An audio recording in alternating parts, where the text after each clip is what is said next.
For every opinion or belief someone may hold, there will be another party who just as strongly oppose that idea. Both sides usually claim to sit with the best arguments, the real facts, and the correct worldview, and ironically, both sides regard the other as being indoctrinated, blind to the obvious and outright stupid. Most people only expose themselves to information that matches their own worldview. It is uncomfortable to do otherwise. Still, we would like to give you some surprising information about Islam.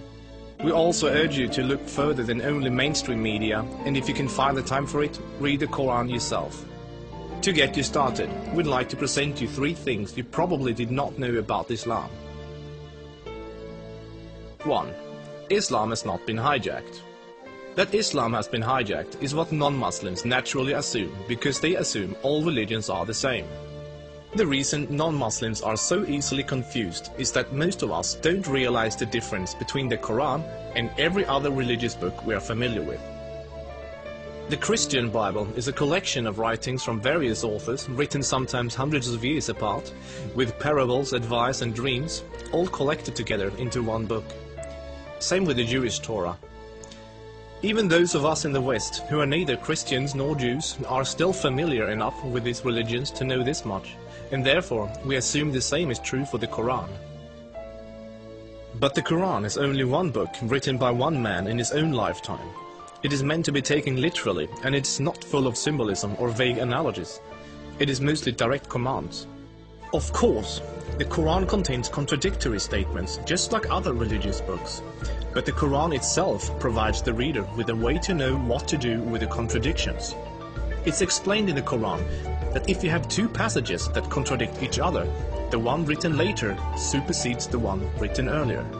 Most Westerners are unaware that the peaceful, tolerant passages were written early in Muhammad's prophetic career. According to the Quran, those passages have been abrogated by later, more violent and less tolerant passages. So, when most Westerners hear jihadists quoting violent passages from the Quran, and then peaceful Muslims quoting peaceful passages, they interpret that the way they would if someone was quoting the Bible or the Torah. They think to themselves, oh, there must be many different and contradictory passages, like there are in other religious books, so Muslims can pick and choose what they like and justify whatever actions they want to take. But the Quran is nothing like that. There is no picking and choosing. It says very explicitly and in no uncertain terms that a Muslim must not alter or ignore any part of its very clear and direct message, or they will burn in a fiery torment forever.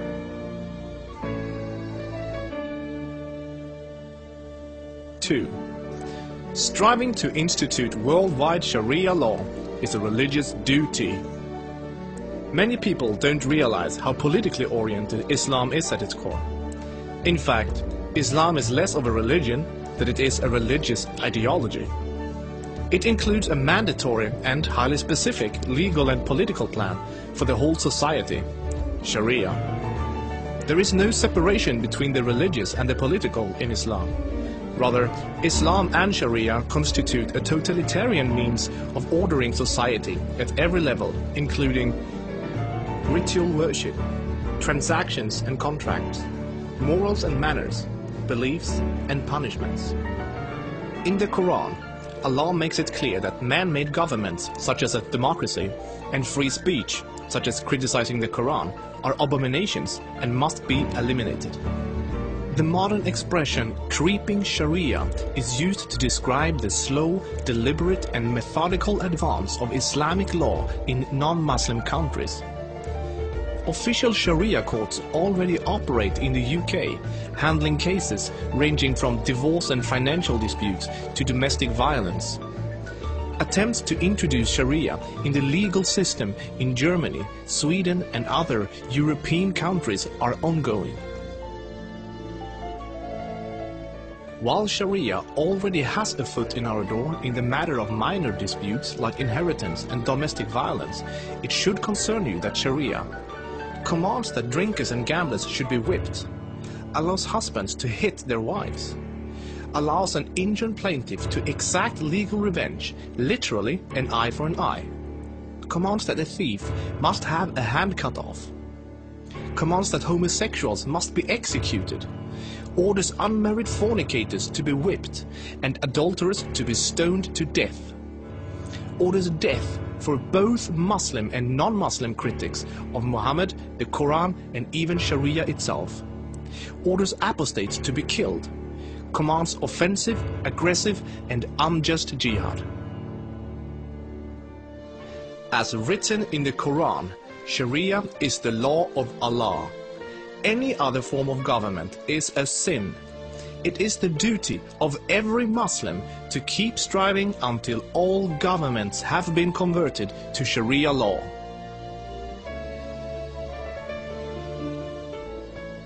Three, Muslims are allowed to deceive non-Muslims if it helps Islam.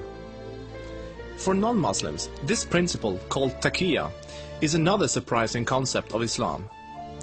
While most other religions speak highly of truthfulness, the Quran instructs Muslims to lie to non-Muslims about their beliefs and their political ambitions to protect and spread Islam.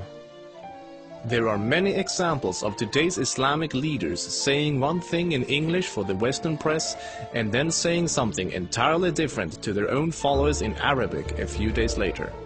Deceiving the enemy is always useful in war, and Islam is at war with the non-Islamic world until the whole world follows Sharia law.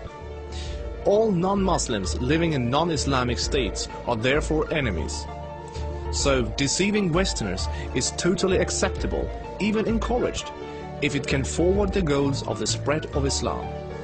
As a recent example, the Islamic American Relief Agency were seemingly raising money for orphans, but in fact giving the money to terrorists. They deceived good-hearted Western infidels into giving money to organizations that were actively killing Western infidels. Do the research yourself. This is not an isolated case. Islam as a religion of peace. Muslim organizations worldwide often declare that Islam is a religion of peace. But what does that really mean?